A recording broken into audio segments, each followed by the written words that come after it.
ओम शांति। सुनते हैं 3 अप्रैल 83 के अव्यक्त बाप दादा के मधुर महावाक्य।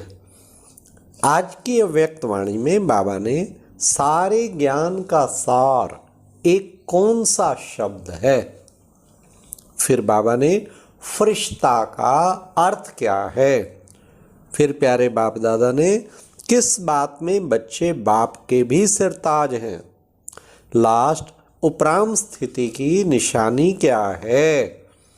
तो सुनते हैं 3 अप्रैल 83 की मुरली, जिसमें मुरली की टाइटल है प्रथम और अंतिम पुरुषार्थ। आज बेहद का बाप, बेहद की स्थिति में स्थित रहने वाले, बेहद की बुद्धि, बेहद की दृष्टि, बेहद की वृत्ति, बेहद के सेवाधारी ऐसे श्रेष्ठ बच्चों से साकार स्वरूप में, साकार वतन में, बेहद के स्थान पर मिलने के लिए आए हैं। सारे ज्ञान का व इस पढ़ाई की चारों ही सब्जेक्ट का मूल सार यही एक बात बेहद है। बेहद शब्द के स्वरूप में स्थित होना, यही फर्स्ट और लास्ट का पुरुषार्थ है। पहले बाप का बनना अर्थात मर्जीवा बनना, इसका भी आधार है देह की हद से बेहद देही स्वरूप में स्थित होना, और लास्ट में फरिश्ता स्वरूप बन जाना है। इसका भी अर्थ है सर्वहद के रिश्ते से परे फरिश्ता बनना। तो आदि और अंत, पुरुषार्थ और प्राप्ति, लक्षण और लक्ष्य, स्मृति और समर्थि, दोनों ही स्वरूप में क्या रहा। बेहद आदि से लेकर अंत तक किस किस प्रकार की हदें पार कर चुके हो व करनी है, इस लिस्ट को तो अच्छी तरह से जानते हो ना। जब सर्व हदों से पार बेहद स्वरूप में, बेहद घर, बेहद के सेवाधारी, सर्व हदों के ऊपर विजय प्राप्त करने वाले विजयी रतन बन जाते, तभी अंतिम कर्मातीत स्वरूप का अनुभव स्वरूप बन जाते हैं। तो बाबा ने सभी का सार मेन बेहद शब्द, और फिर बाबा ने बताया फरिश्ता अर्थात सब हद के रिश्तों से परे, तो सब हदों से पार। फिर बाबा ने कहा हद है अनेक और बेहद है एक। अनेक प्रकार की हदें अर्थात अनेक, मेरा मेरा, एक मेरा बाबा, दूसरा ना कोई। इस बेहद के मेरे में अनेक मेरा समा जाता है, विस्तार सार स्वरूप बन जाता है।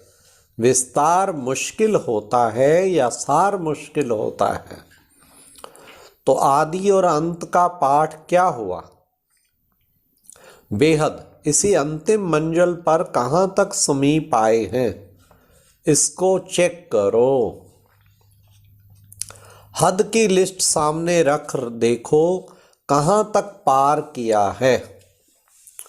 लिस्ट का वर्णन करने की तो आवश्यकता नहीं, सबके पास कितनी बार की सुनी हुई ये लिस्ट कापियों में तो बहुत नोट है।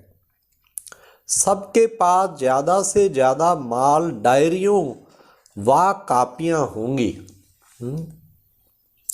जानते तो सभी हो, वर्णन भी बहुत अच्छा कर सकते हो, ज्ञान भी हो, वक्ता भी हो, बाकी क्या रहा। बाप दादा भी सभी टीचर अथवा स्टूडेंट्स सबके भाषण सुनते हैं। बाप दादा के पास वीडियो नहीं है क्या।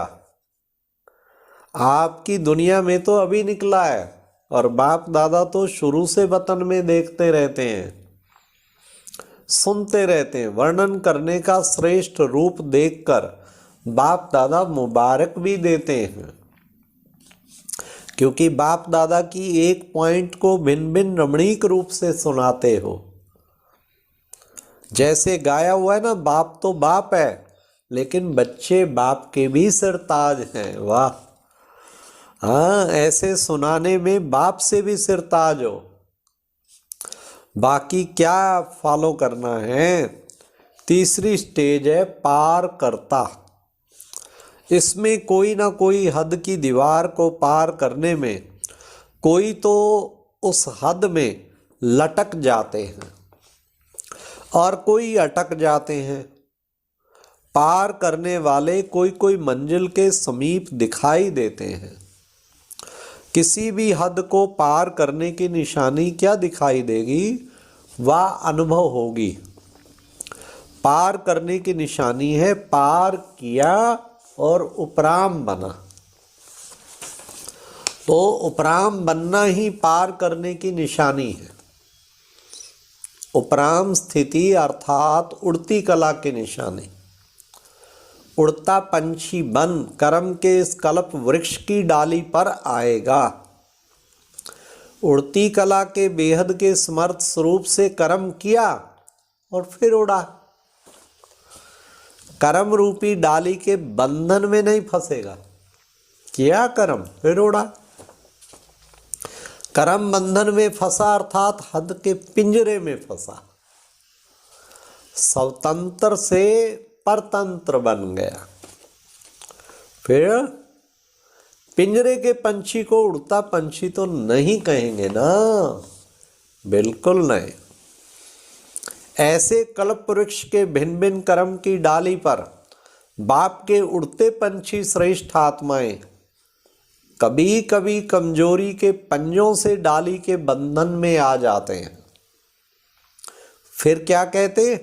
कहानी सुनी है ना, इसको कहा जाता है हद को पार करने की शक्ति कम है। इस कल्प वृक्ष के अंदर 4 प्रकार की डालियां हैं, लेकिन 5वीं डाली ज्यादा आकर्षण करने वाली। गोल्डन, सिल्वर, कॉपर, आयरन और संगम है हीरे की डाली। फिर हीरो बनने की बजाय हीरे की डाली में लटक जाते हैं। चाहे संगम युगी कैसा भी श्रेष्ठ कर्म हो, लेकिन श्रेष्ठ कर्म के भी बंधन में फंस गया, जिसको दूसरे शब्दों में आप सोने की जंजीर कहते हो। श्रेष्ठ कर्म में भी हद की कामना यह सोने की जंजीर है। चाहे डाली हीरे की है, जंजीर भी सोने की हो, लेकिन बंधन तो बंधन है ना।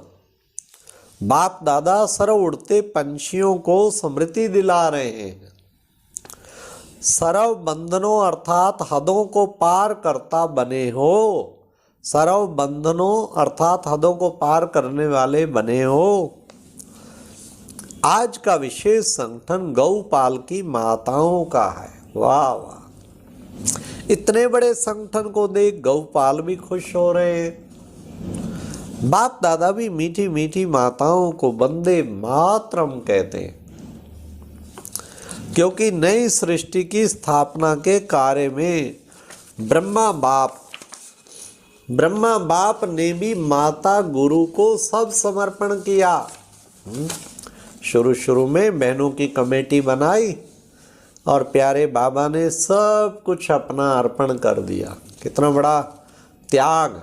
आज तो कोई बड़ी बात नहीं, क्योंकि आज तो 12 लाख भाई बहन ज्ञान में है और हर प्रकार के इंजीनियर क्या, डॉक्टर क्या, ऑफिसर क्या, पॉलिटिशियन क्या, सब वर्ग वाले हैं।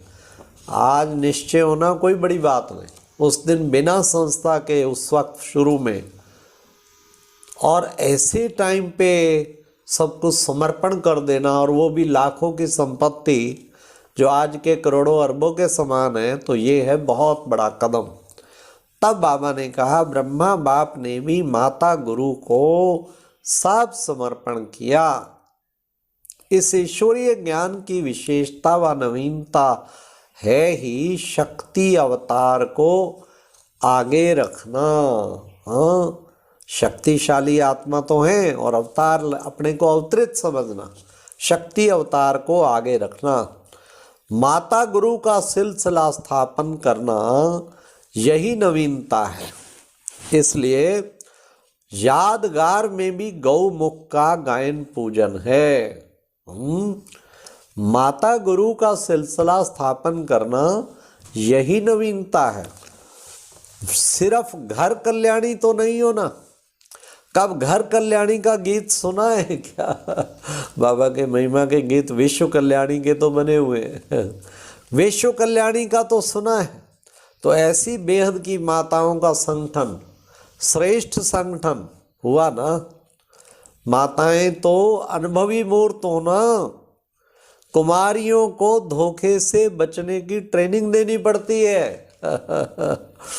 माताएं तो अनुभवी होने कारण हद के धोखे में नहीं आने वाली हो ना। उनको नहीं कोई धोखा, क्योंकि सब अनुभव कर लिया।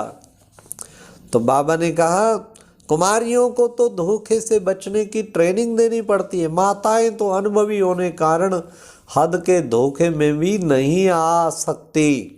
हाँ, अच्छा, ओम शांति। तो कितना अच्छा बाबा ने बेहद की स्थिति में, बस बेहद का एक शब्द पकड़ लो, हाँ, तो उसमें फिर बहुत महान बन जाएंगे और फरिश्ता माना सब रिश्ते एक बाबा से जुड़ जाए। ओम शांति। और अब यह एक बहुत अच्छी वीडियो भी जरूर देखें।